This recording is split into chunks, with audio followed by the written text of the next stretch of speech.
In Activity 4, Temporary Magnetism, students continue to explore magnetism by temporarily magnetizing a nail.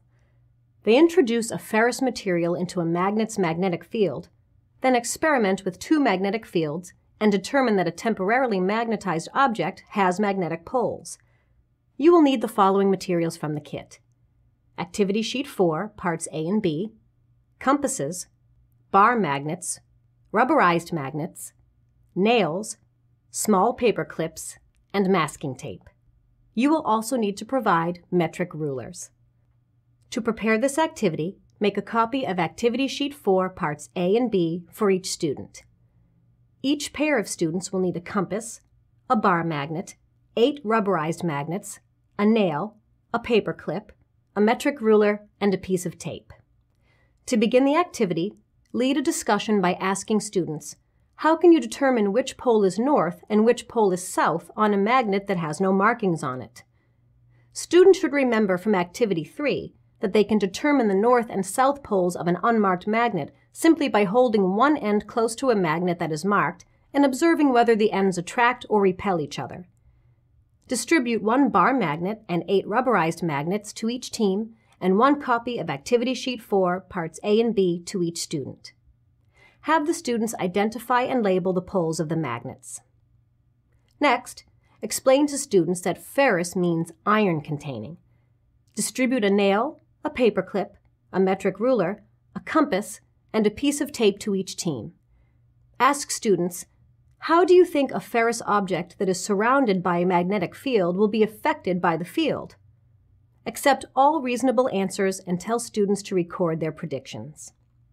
Next, explain to the class that they are going to set up an apparatus that will enable them to induce a magnetic field in a nail, causing the nail to become a temporary magnet.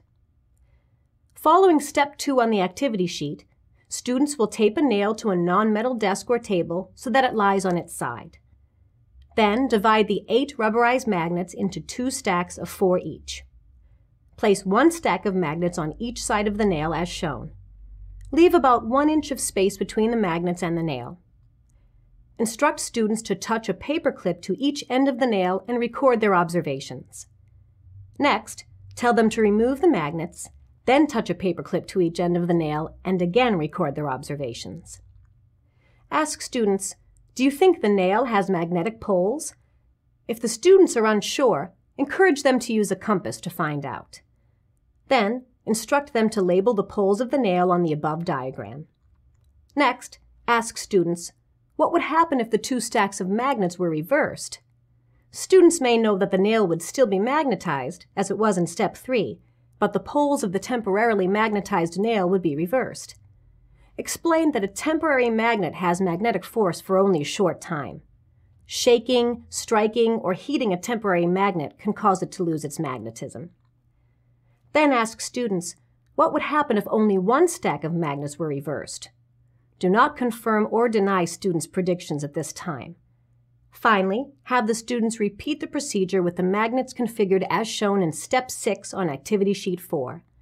This exercise will show students that when the field lines from the magnets oppose each other, they do not induce a magnetic field in the nail. To conclude the activity, return all materials to the kit following storage guidelines. For science background, reinforcement activities, curriculum connections, and information about the Delta Science Reader, please consult your DSN Teacher's Guide.